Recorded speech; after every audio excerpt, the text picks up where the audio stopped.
대기업들은 북미로 가는 게 맞는데 중소기업들은 대부분 북미 쪽이 좀 어렵다 보니까 자본력이 좀 약하고 하니까 대부분 이제 수출 자체가 중국이나 이제 동남아 쪽에 치우쳐져 있지 않나. 저 같은 경우는 이제 아무래도 바이어로서 전시회를 많이 다녔잖아요. 네. 예, 전시회를 많이 다녔는데 한 1년에 한 20번 이상도 갔던 것 같아요. 근데 갈 때마다 한국 부스는 항상 있더라고요. 예, 특히나 큰 트레이드 쇼 같은 경우는 한국 부스들을 항상 접하게 되고. 그러면 그때 한국 제품은 구매 안 하셨어요? 근데 구매하려고는 했어요. 구매하려고는 했는데 정말로 그런 자리 가면 제일 반가운 게 한국 제품이에요. 예, 제가 뭐 필드는 저기 외국 여기 현지 필드라고 하지만 같은 조건이면은 한국 제품을 구입하는데 목적을 둬요. 네. 그리고 그렇게 접근을 하기도 하는데 네. 몇 가지 좀 문제가 있더라고요. 우선은 제품은 좋은데 비싸요. 예, 좀 많이 비싼 경우가, 그러니까 비슷한 제품의 같은 카테고리 안에서 제품은 예를 들어서 중국산보다 조금 월등히 좋은데 월등히 비싸더라고요. 예, 월등히 비싸고 그 다음에 이제 준비가 조금 미흡하다고 해야 되나? 그러니까 뭐 수출하고 싶으면은 뭐 예를 들어서 최소한 영문 웨브사이트 하나 정도는 준비해 온다거나 카탈로그도 좀 완벽한 영어를 구사해가지고 제품이 약간 프로페셔널하게 보여야 되는데 그런 부분이 조금 미흡하지 않았나. 그래가지고 돌아가면은 기억에 남지가 않고, 그리고 이제 제가 이제 임원들이나 저희 직원들이랑 결정을 해야 되잖아요. 이 제품 살 것인가 말 것인가 했을 때도 네. 준비가 좀 덜 되어 있으니까 이제 그 사람들도 설득하기도 어렵고, 그래서 이제 항상 흐지부지하게, 그러니까 시작은 좋았으나 항상 결과는 결국 구매를 하지 못했던 걸로 기억합니다. 네. 그럼 그 전시회에서는 전반적으로 그분들이 준비가 부족했기 때문에 사오실 수 없었던 거세요? 예, 그러니까 준비 부족이 가장 큰 이유였던 것 같아요. 그러니까 영문 웹사이트도 제가 말씀드렸지만 네. 단순히 영문 웹사이트뿐만이 아니라 네. 뭐 카탈로그에서, 그러니까 제가 사야 되는 이유에 대한 정답이 없었다는 거죠. 그냥 단순히 제품이 좋으니까 사라, 이거는 판매자 입장으로서는 그걸 수입하기에는 좀 어느 정도 리스크가 가지고 있고, 그리고 항상 커뮤니케이션의 문제였던 것 같아요. 그래서 처음에는 항상 대화도 잘하고, 특히나 또 한국말을 하니까 그렇게 해서 이제 소통을 잘하는데 끝까지 소통이 되는 경우가 거의 없다고 거죠.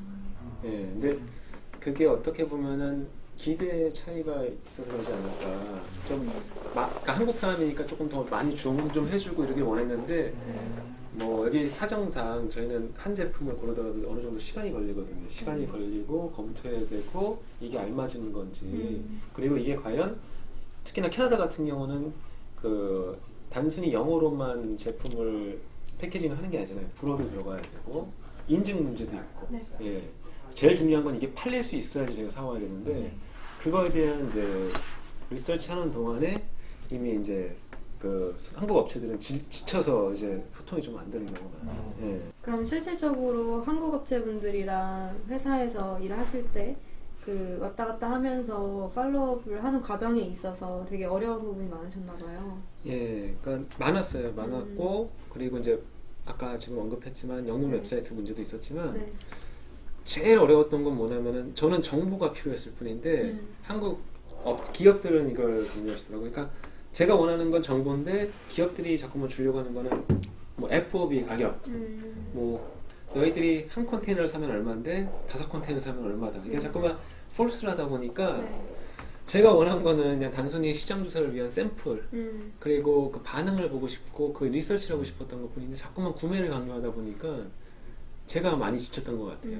예, 그러니까 단순히 애국심만으로 제품을 구입할 수는 없는 거잖아요. 왜냐면 저는 회사를 레프레젠트 하고 있는 거고, 그렇기 때문에 한국 제품은 조금 어려웠던 걸로 기억합니다. 네. 근데 제가 개인적으로 봤을 때는 그렇게 말씀하셨던 준비 부족인 부분들이 네. 굉장히 기본적인 요소 같거든요. 제가 봤을 때는. 네. 그러면 한국에서 그 업체들을 선별하는 과정에 있어서 조금 문제가 있었던 건 아닐까요? 사실 자기들 비용으로, 제가 업체들 비용으로 오고 하기 때문에 네. 제가 뭐 그거를 오라 말라 할 수는 없는 거고, 네. 뭐 어떤 경우는 뭐 한국은 또 지원 사업이라는 게 있더라고요. 네. 그래서 전시에 나갈 때 어느 정도 지원을 해주는데 뭐 검증을 어떻게 검증하는지는 잘 모르겠어요. 제대로 검증하는지 저는 알 수는 없지만 그리고 그 검증 자체를 부정하는 게 아니라 가끔은 근데 오지 말아야 할 업체들 오지 또- 말아야 해요. 업체들. 예, 그러니까 오지 말아야 할 업체들 그러니까 전혀 북미 쪽에서 디맨드가 없는 아. 예 그런 업체들도 눈에 띄는 경우가 많았고요. 예. 근데 분명 그분들도 나름 시장 조사를 하고 오셨을 것 같은데. 그러니까 저번에 한번 말씀드린 거랑 똑같죠. 뭐 네. 한국에서 이제 영어 문법을 잘한다고 말을 잘하는 건 아니잖아요. 네. 예, 그러니까 데이터 분석을 하고 점유율을 가지고 이 북미 시장에서 성공한다, 실패한다 이거 이해시키기는 불가능한 거죠. 사실 전시회는 굉장히 한정적이에요. 네. 그러니까 모든 한국에 있는 업체들이 전시 오는 건 아니니까요. 네. 그러니까 전시회와는 별개로 제가 네. 또 이제 접하게 된 거는 한국에는 이제 뭐 사절단, 무역 사절단 같은 게 네. 있더라고요. 그래서 저는 아무래도 그런 사절단을 접할 기회가 많았었던 것 같아요. 왜냐면은 회사에서 임원이고 그 구매를 결정할 수 있는 결정권자다 보니까 그걸 통해서 한국 제품에 대해서 제안을 받은 건 많아요. 근데 그때 그렇게 사절단들이랑 접하면서 좀 많이 느꼈던 것 같아요. 좀 북미 진출 쉽지는 않겠다. 한국 업체들이 북미 진출하기는 그렇게 쉽지는 않겠구나. 이거를 제가 좀 확인했던 것 같아요. 근데 일하셨던 업체는 한국 업체가 아니고 유태인 분이 운영하셨던 업체잖아요. 그렇죠. 근데 어떻게 그 한국 사절단이 이렇게 컨택을 하게 되셨어요? 네. 한국에서는 이제 북미 쪽으로 나가야 되니까 네. 요 이제 북미에 있는 기관이랑 연결이 되어가지고 네. 그렇죠. 한국에서 이제 사절단을 보내는 거예요. 음. 그럼 북미 쪽에서 그 사절단이 갈 수 그 뭐 업체들 찾을 수 있게끔 도와줘야 되잖아요. 그래서 네. 그렇게 수소문 하다가 저희랑 이제 연결되는 경우가 많았죠. 왜냐면 저희는 제품을 한국에서 혹은 중국에서 다른 나라에서 구매해가지고 유통 과정을 거쳐서 뭐 시얼스나 월마트 납품을 하고 아마존, 이베이 쪽으로 판매하는 역할을 했기 때문에 어느 정도 제품 구매력을 갖고 있고 그리고 한국에 있는 업체들은 제품을 팔아야 되기 때문에 그런 이제 사절단을 통해서 예, 좀 정말 우연찮게 연결된 경우도 많고 예, 그렇게 그러면 한국에서 이렇게 사절단이 오셨으면 되게 반가우셨을 것 같은데. 예, 그래도 이제 외국 사람들이랑만 일을 네, 하다가 그렇죠. 한국 사절단이 딱 회사 오니까 어. 너무 반갑더라고요. 예. 그럼 그때는 좀 성과가 나셨었나요? 그러니까 한국 제품을 네. 샀냐는 얘기죠. 네, 네. 예, 그러니까 이게 제가 아마 컨설팅 쪽으로 가야겠다 아니면 이제 이런 북미 진출에 대한 컨설팅 쪽으로 가겠다고 생각하게 된 계기가 아니었나 생각을 해요. 네. 예. 그 당시에 사절단 보고 너무 반가웠죠. 그래서 이렇게 여기서 또 동포들을 만나는구나. 같은 민족들을 만나는구나. 그래서 어느 정도 괜찮은 조건이면은 어느 정도 구매를 해야겠다 생각을 하고 네. 그 자리에 나갔던 건 사실이에요. 근데 그 당시에 제가 몇 가지 에피소드가 좀 생각이 나긴 해요. 근데 제일 기억에 남는 업체가 항상 제일 먼저 만난 업체예요. 네. 예, 근데 제일 먼저 만난 업체 제품을 보고 제가 그때 많이 고민했던 기억이 나요. 그럼 지금 이 업체가 왜 왔나 이런 생각도 했지만 그 당시에 제가 기억나는 제품이 그 처음 온 제품이 가방이었어요. 가죽 가방. 예, 가죽 가방이어서 우선은 이제 프레젠테이션을 요청을 했어요. 프레젠테이션 좀 해달라. 괜찮으면은 그 당시에 저도 저희는 이 가죽 제품이 인도에서 갖고 왔거든요. 근데 굉장히 저렴해요, 인도 제품은. 그리고 가죽 제품이 어느 정도 디맨드가 있는 제품이기 때문에 물론 가격 차이가 조금 있겠죠. 한국이 좀 비싼 거는 어느 정도 인지를 하고 있지만 하여튼 프레젠테이션 한번 들어보기로 했어요. 그래서 이제 프레젠테이션을 하시는데 와, 그 당시도 느꼈어요. 제품이 참 좋다. 이 제품은 정말 좋은 제품이다. 먹히겠다. 네. 제가 그 당시에 물어봤던 것 같아요. 이거 얼마예요? 그러니까 120불이라고 하시더라고요. 원가가요? 그러니까 원가라고 물어보기 전에 그냥 얼마냐 물어보니까 120불이래요. 그래서 야, 120불 좀 비싼데 네. 왜냐면은 제 입장에서는 요 정도 제품이면 아무리 비싸게 팔아봤자 50불, 60불에 팔 수 있는 이제 한계가 있거든요. 왜냐면 월마트에서 팔아야 되고 월마트에서 이걸 120불 주고 안 사거든요. 그렇죠. 아마존도 마찬가지고 그렇다고 이게 뭐 굉장히 유명한 브랜드도 아니고 그래가지고 오케이, 그러니까 120불이니까 좀 비싼데 그러면은 이게 저희 가격은 그러니까 FOB나 그 FOB나 원가는 얼마입니까? 그러니까 제가 놀란 게 120불이 원가고요. 300불에 파시면 됩니다. 예, 그 얘기를 듣고 유명한 브랜드. 모르겠어요. 저는 처음 봤어요. 저는 처음 봤고, 근데 그때 제가 인도에서 갖고 오는 가죽 원가가 보통 7, 8불 정도니까 이거는 가격 차이도 엄청나고, 물론 300불에 팔 수 있으면 얼마나 좋겠어요. 근데 그래서 제가 이 얘기를 듣고, 아, 이거를 내가 어떻게 이분 기분은 나쁘지 않게 설명을 할까. 그래서 제가 말씀드린 게 정말 솔직하게 말씀드렸어요. 네. 이거는 어렵습니다. 어렵습니다가 아니라 안 됩니다. 왜냐면은 제가 어느 정도 이 회사의 임원이고 부사장이기 때문에 내가 원하면은 구매를 할 수 있다. 근데 이거는 유명한 제품도 아니고 300불이면은 보통 유명한 브랜드 가격인데 제가 소비자들한테 이걸 어떻게 설득을 시켜야 될까요? 어떻게 설득을 시켜야지 소비자들이 이걸 구매를 하게 될까요? 그러니까 대표님이 이거는 가능하다. 그래서 어떻게 가능합니까? 했더니 이 가죽 가방은 이렇게 펴가지고 보면은 입을 수가 있다고 하더라고요. 그러니까 가방을 입을 수가 있다 그래요. 그래서 와, 좋다. 좋은데 이걸 어떻게 팔까 제가 고민을 되는데 판매자인 제가 고민을 한다는 것은 소비자들은 구매하기가 어렵거든요. 그래서 제가 그때 말씀드렸어요. 제품은 좋은데 저는 판매할 수 있는 제품을 원하는 거지 좋은 제품을 원하는 건 아닙니다. 그러니까 조금 어려울 것 같습니다. 그래서 저는 나름대로 컨설팅을 해드렸는데 굉장히 기분 나쁘게 가셨던 기억이 있어요. 근데 이게 그냥 첫 번째 벌어진 일이지만 앞으로 계속 오시는 그 사절단들한테 제가 똑같은 말씀을 계속 해드렸어요. 예. 그러니까 구매를 하고 싶은데도 할 수가 없는 제 입장과 너희들이 어떤 준비를 해야 되고 최소한 가격 경쟁력을 갖추고 오던가 제품을 강조하려면 어느 정도 마케팅이 이루어지고 오던가 해야 되는데 지금은 그냥 좋은 제품을 만들었으니까 수입해서 팔려고 하는 건 저한테는. 그러면은 한 가지 궁금한 게 정부 기관은 어떤 기준으로 이런 그 사절단을 뽑는 걸까요?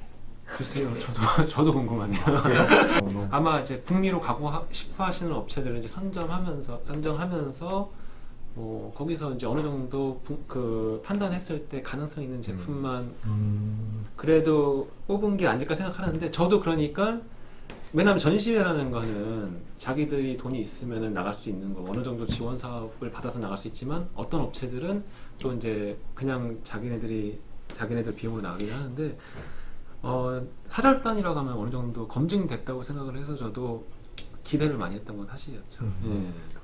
그러면 그 한국에서 온 사절단을 통해서 수입 성과가 나셨던 경우는 혹시 있으셨으면 알려주시면. 안타깝게도 전혀 없었어요. 그러니까 이게 왜냐면은 제가 어느 정도 바잉 파워가 있잖아요. 그러니까 어떻게 뭐 강제로 살 수 있었다면 제가 샀을 수도 있는데 이거는 사고 싶어도 살 수가 없는 구조였어요. 그럼 한국 제품을 구매를 안 한 게 아니시고 못 하신 거네요? 그렇죠. 그러니까 이게 뭐 유명 브랜드도 아니고 뭐 북미에 뭐 잘 알려져 있는 브랜드도 아니고 제일 큰 문제는 가격이었던 것 같아요. 그 당시는. 그러니까 제가 생각했던 가격대랑 너무 차이가 났다는 거예요. 그러니까 제가 이 회사를 운영하면서 그 제품이 어느 정도 가격대에 팔린다 안 팔린다는 정도는 알 수가 있거든요. 근데 이거는 그냥 웬만하면은 제가 해가지고 뭐 강제로 해가지고 팔 수 있는 구도를 만들 수 있는 수준이 아니라 그 차이 자체가 너무 컸기 때문에 저는 잘 팔리는 제품을 원했지 단순히 가격이 높고 좋은 제품을 원했던 게 아니라는 거죠. 그러면 그 한국 제품이 퀄리티는 좋다고 하셨잖아요. 네, 좋죠. 그러면 퀄리티 제외하고 혹시 나머지 부분에서 조금 문제가 있었던 거는 뭘까요? 일단 저도 동의해요. 한국처럼 제조 잘하는 나라는 없다고 봐요. 완성도나 제품 퀄리티를 봐도 제일 잘 만드는 것 같아요. 세계 정말 정상급인데 근데 문제는 이제 필요한 제품을 안 만들고 뭐 엉뚱한 제품을 만든다는 느낌을 받았다고 해야 되나? 그러니까 약간 개인 취향을 반영한 제품. 그래서 대중들이 좋아하는 제품을 만들어야 되는데 그러니까 내가 좋아하는 제품 만든 거예요. 예, 팔리는 제품을 안 만들었고. 예. 그럼 그중 가장 큰 문제점 하나 꼽자면 어떤 걸까요? 그러니까 이게 문제죠. 그러니까 준비가 안 돼 있다는 거. 그러니까 이 시장에 접근하기 위한 준비가 안 돼 있다는 거. 그러니까 이 한국 제품, 한국 업체들 굉장히 자부심이 세요. 네. 자기 제품에 대한 애착이 엄청나요. 네. 제가 이제 한국 업체로부터 가장 많이 듣는 얘기 뭔지 알아요, 혹시? 사달라. 뭐 사달라는 건 항상 듣는 얘기죠. 네. 그러니까 저는 제일 많이 듣는 게 세계 최초예요. 한국에서 이제 자기 업체들 이제 프레젠테이션 할 때, 이거는 세계 최초로 만든 제품이고, 세계 최초로 뭐 아이디어로 같이 뭐 됐다고 하는데, 세계 최초가 잘 팔리는 건 아니거든요.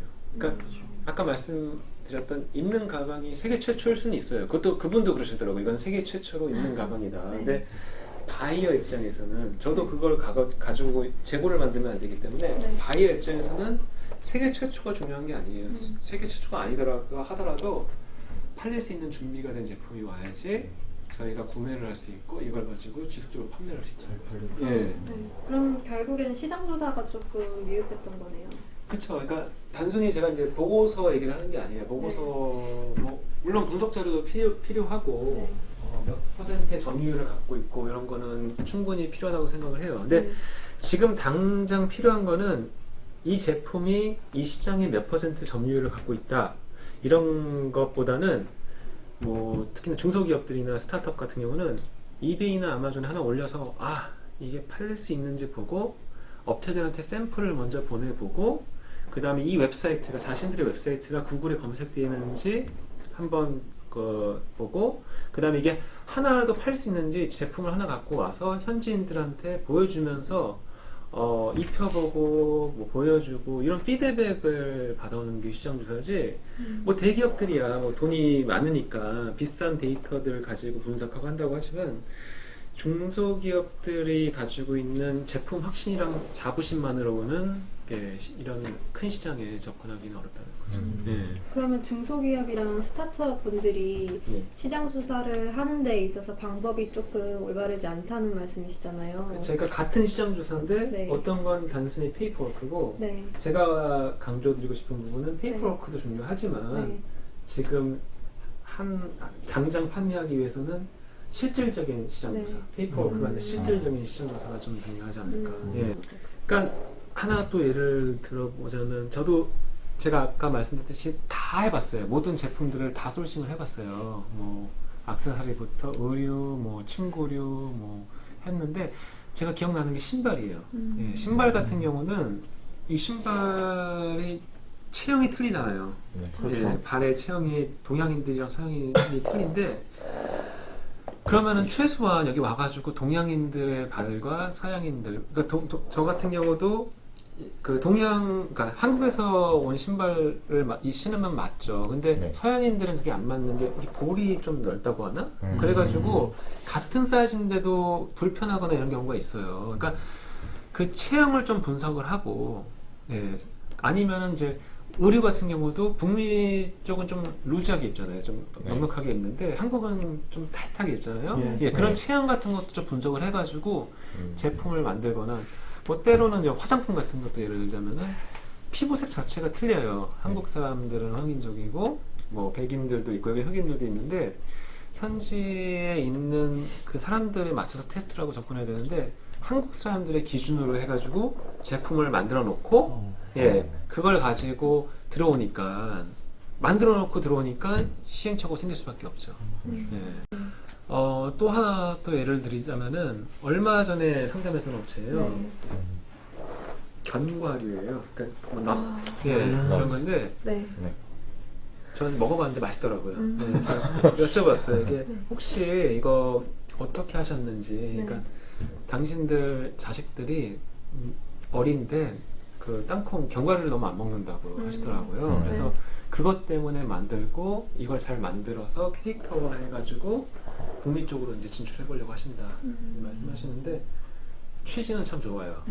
그리고 그 견과류에다가 캐릭터를 입힌 것도 어떻게 보면 세계 최초가 될 수도 있을 것 같아요. 근데 현실을 알아야 된다는 거죠. 저도 여기서 아이를 키우지만 저희가 항상 그 가정통신문이라고 하잖아요. 여기 학교에서 보내주는 거를 거기 보면은 견과류는 절대로 갖고 오지 말라고 써 있어요. 여기는 그런 알러지가 많기 때문에. 그러니까 단순히 제품이 좋다고 팔리고 그게 아니라 여기서 그게 과연 먹히는지. 어떻게 보면은 견과류는 좀 성인들한테는 제가 볼 때 어필할 수 있지만 이미 캐릭터랑 견과류를 합쳐버렸기 때문에 이건 또 이제 성인들한테 어필하기 좀 어려운 거예요. 네. 그러면은 제품은 다 만들어놨는데 네. 팔 수가 없는 구도가 네. 돼버린 그렇죠. 거예요. 네. 그래서 한국에서 뭐 좋은 취지로 만들고 그리고 또한 가끔은 이제 한국에서 널리 알려졌다고 하더라도 우선은 북미에서 이런 디맨드가 있는지를 먼저 알아야 될 것 같고요. 그리고 이게 어떤 가격대에 팔리고 있는지 그걸 제발 생산하기 전에 만들어 놓고 팔 생각하지 말고 네. 팔 수 있는 거를 만들어야 된다. 예, 필요하지 않은 제품은 아무리 좋은 제품이라도 무의미하다고 생각합니다. 네. 네.